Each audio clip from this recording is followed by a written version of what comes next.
Dale and this is Dale's Addiction. Today's video is why I don't buy from Dior. Why I don't have a Dior handbag in my luxury handbag collection, of which I have many brands. And this omission from my collection was brought to my attention by my lovely friend Eileen and a few of you guys after my one and done tag video by the OG Jerusha Couture, who tagged me to do that video. I had many brands. I did not have Dior. Then following that video, I asked you what bags you'd like me to review from different houses, different styles, and many of you named Dior bags. So I thought I would wrap it all into this video. Let's go onto the Dior website. Let's have a look at the styles.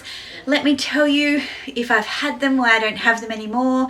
If I haven't got them, why I don't want them. And if there's any new discoveries that might make their way onto my wish list. What do I think about when I think about Dior?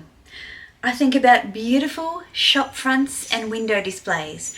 I think about gorgeous merchandising. I think about ladylike, impractical, delicate materials, very beautiful designs. I think about tulle skirts, bar jackets. I think about the Lady Dior handbag. I think about the Dior saddle. I think about whimsy. I think about the book tote. I think about scandals. I think about packaging, especially holiday packaging. How beautiful is it? I don't think any luxury house quite does packaging like Dior. Does packaging quite like Dior. Dior definitely has a point of difference in the luxury marketplace. It has been a brand that I have flirted with over the course of my luxury journey of the past kind of 15 years, I'd say. And I don't have any Dior handbags in my collection right now. So I've just gone to the Dior website. I'm going to pull out some newish styles, some reinvented styles, some classic styles, and just tell you whether or not I'd buy them and why. So the first style is the Caro backpack. Now, I'm looking at a few different styles of this in leatherways, sizes, and the one that I say, oh, that's gorgeous, reminds me of, well, a backpack that I used to have at school in the 90s, back in the day. It's very Clueless style. It's the tweed one. It's beautiful black tweed with white canage motif. Embodies modern, elegant style. The design features a flap adorned with the antique gold finished metal CD signature that opens to reveal a spacious drawstring main compartment. Two small flat pockets can hold all the small essentials. I'm not a backpack lover, but this is a beautiful design. Would I buy it? No. It's $5,900. It looks like a decent amount of bag for that price. I mean, we are talking Dior, we're talking tweed. Will it be practical? No. Is it beautiful? Yes. It's not for me. I've got a tweed and black bag actually from Chanel that I don't wear very often because of my climate, but that would be my pick of the Caro backpacks. Very beautiful indeed, not for me. Another new style is the D Journey bag. Now, I have seen this modeled. I've seen it, particularly the larger size, kind of slung across the body. It looks like a bit of a gym bag, almost. Like this is to Dior as the Chanel 22 is to Chanel. A little bit of an overhyped, gym bag, trade conference bag. I get the idea. I just don't see the need for it. I think this will go into the outlets and all will be forgotten. It comes in a beautiful black leather, crinkled calfskin, and also in the Dior oblique pattern as well. I don't understand why some of these brands have these loops and then the loops are joined together like the Hermes Lindy. I'm not a fan of that style of bag strap. It looks like an afterthought, like a kind of make-do hack job, if you like, after the fact. Okay, I just had to take my sling off. Oh my goodness, it's hard work lugging around an arm that's like a dead weight at the moment.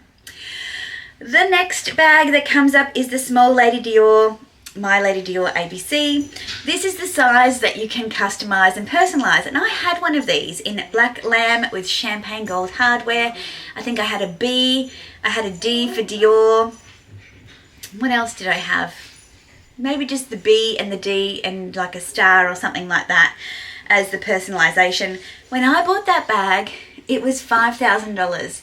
It's Australian. It's now selling for $10,700 retail. That is insane to me. Look at that bag. Oh, look, hold on. I take it back. There is some additional adornment on this particular style. It has like a little pearls on the Dior charm. Okay, well, I mean, that's worth, oh, pave. Yeah, pave white resin pearls. I don't think that's worth the price. Jeez Louise, that is next level. I found that bag when I bought it. The strap did not go crossbody, and I bought it because a lot of people that I watched on YouTube had it, and they had a crossbody strap. But for some reason, when mine came out, the strap wasn't a crossbody strap, and I asked Dior if I could purchase a crossbody strap. Paris said no, computer said no, and so I bought one from Etsy. I felt icky about using the Etsy strap on my Dior bag. I know it's a problem I have. I know you're judging me right now, especially those of you who don't mind an aftermarket strap. I do. I don't like making things work. I'm traditional in some sense. And yeah, so it sat on the shelf and I hardly wore it. I felt it was a bit too conservative for me, and even with those personalization elements, it wasn't me, it wasn't my vibe, and black bags don't tend to have longevity in my collection anyway. Okay, so here's this pretty Lady Dior in the small size with the butterflies that I was referring to. It's very pretty, it's very whimsy, but it's not me. Would I buy another one?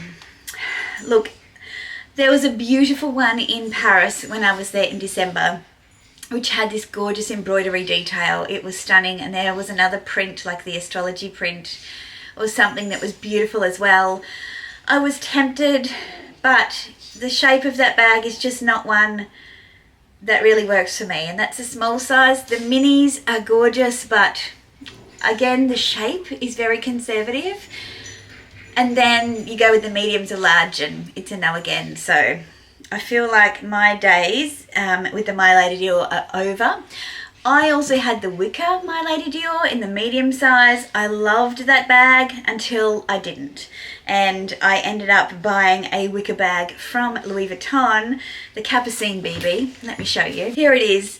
I found that this bag was just way more wearable, less about the brand, more about the design.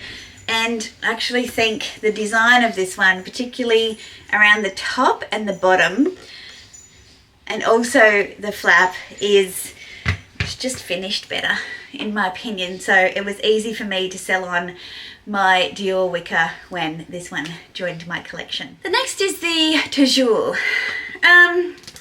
This kind of looks like a Pinkerton from Hermes. I mean, look at me and my Hermes lingo. If you're new here, I didn't know much about Hermes. I didn't care to know much about Hermes until, you know, quite recently really in my luxury journey, and I still don't know a lot about Hermes, but I know that looks like a Pinkerton, just a Dior version of it.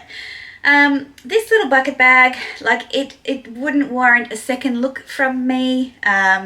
This is the vertical style. I know that there is like a horizontal or a standard style. No. It also comes in tweed versions as well. It's just not a shape, again, that I look for. And here is the original Toujours bag. Look, it's a tote. You can't put it on your shoulder. It's handheld. It may as well be a Birkin. You know, it's that useful. It holds stuff. It has beautiful leather, but it's not really practical. You're not going to put that down on the ground because of all of that beautiful leather. You can't put it on your shoulder. You could probably put it on the crook of your arm, but realistically, it doesn't give you a lot of versatility in terms of how you wear it. The book tote. The book tote, whether it be in leather or in the embroidered styles, it's very rigid. It's like the Louis Vuitton on the go. There's a reason that I don't like things that are really square edged. Even if it is a structured bag, I still like soft lines. See the soft curves and the pattern? I do not like kind of rigid straight up and down. designs, and the book tote has that, whether it's embroidered, whether it's leather, regardless of what size it is. And so that is why I would never, I shouldn't say that. That is why I have not purchased a book tote, and why I probably won't. The Caro bag. It's Dior's version of the classic flap. It's kind of pretty. It's a little bulky for a crossbody bag in my opinion. I haven't seen a colour combination that I love in that bag yet. I want to like it. I want to buy a bag from Dior. I want to have the Dior experience. I thought the Caro might be one for me, but it is not.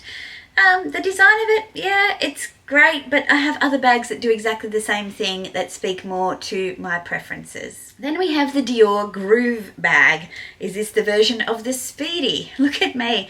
Can they have an original idea beside the Lady Dior? I don't know. And the book tote maybe? The Groove bag comes in a 20 and a 25. It comes in oblique, it comes in black leather, it comes in tweed. It has an interesting kind of charm on it. To me, I look at that, I think Louis Vuitton Speedy, I think, why? The DJoy bag I was interested in the Wicker version. So there's a small and a medium and a micro in the DJoy bag. I think Cassie Thorpe probably first brought that to my attention. She doesn't even wear hers that much really. So I think it was unique and interesting, but I think it will not last. I think it will quickly go to the archives. Even though it's quite interesting and easy to use, yeah, I think it'll go to the archives, just like all the rest of the little cut in half bag styles from other brands as well. Dior is not the only one guilty of this. The Dior Bobby bag also comes in an east-west style and a regular style. For those of us who've been around a little while and have the sense of humour of a 13-year-old boy, the fastening of this one just turns me off. And that's all I've got to say about that. One bag that I was interested in for a time because I really wanted a Dior oblique bag, because I just want to be part of the Dior club, is the C'est Dior bag, or Sieste Dior bag. It's a bucket bag. It has this cool hardware function. It's got chains and but it's a bucket bag, and bucket bags and I, we don't get along. It's something about that kind of sack-like nature. It's very retro. It's not me. So I quickly passed on it, but I did appreciate the design of that one in the larger sizes. It looked quite nautical, which was kind of an interesting vibe for Dior at the time. Now, it's quite interesting. There are about 400 bags listed under the All Bags tab on the Dior website, and it's really hard to find a Dior saddlebag. I've only come across 2 or 3 of them, which I wonder if that's telling in terms of the saddlebag and how long it's going to be around. The saddlebag has evolved. It now comes with a strap. Basic human right, you might say, where many of us would like to be hands-free with our liver-shaped handbag with dangly big D hanging off it. Many people that I know struggle with the fact that the top handle does not detach when you are wearing the bag crossbody. There are some little hacks that you can do to kind of tuck it down the back or flatten the strap along the top of the flap. Lots of handbag lingo there. But most people say it was a bag that wasn't made to be worn crossbody, and they tend to default to handheld, shoulder carry, or in the crook of the arm. The saddlebag is a bag that I think belongs where it was originally founded. I think it needs to stay in the past. I don't think it's a modern icon. I don't think it's a timeless icon. I think it's a bag of the past. Good on you, Dior, for trying to bring it back. I think it's a really acquired taste.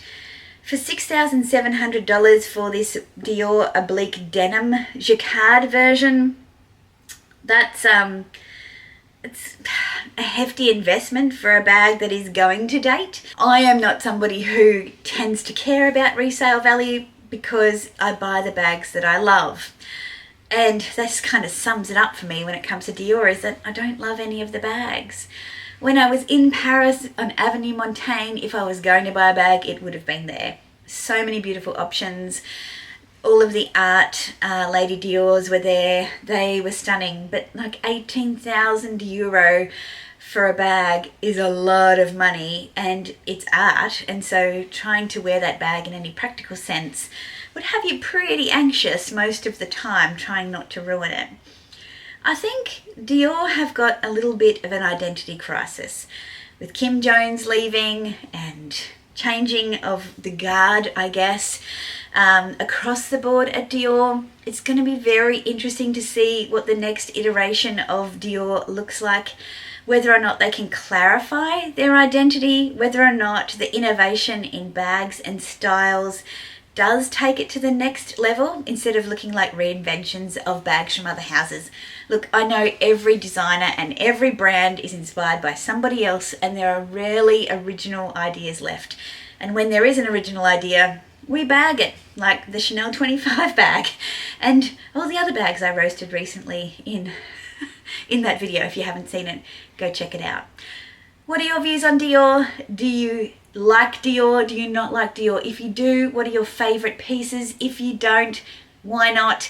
If you want to be in the Dior club like me, but you haven't found the perfect piece to really capture your personal style and what you're looking for in a bag, let me know that too in the comment section down below.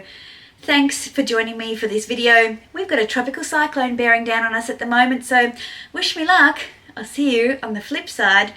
Remember to give this video a thumbs up and subscribe if you haven't already. I'd love to see you back for the next one. Until then, ciao.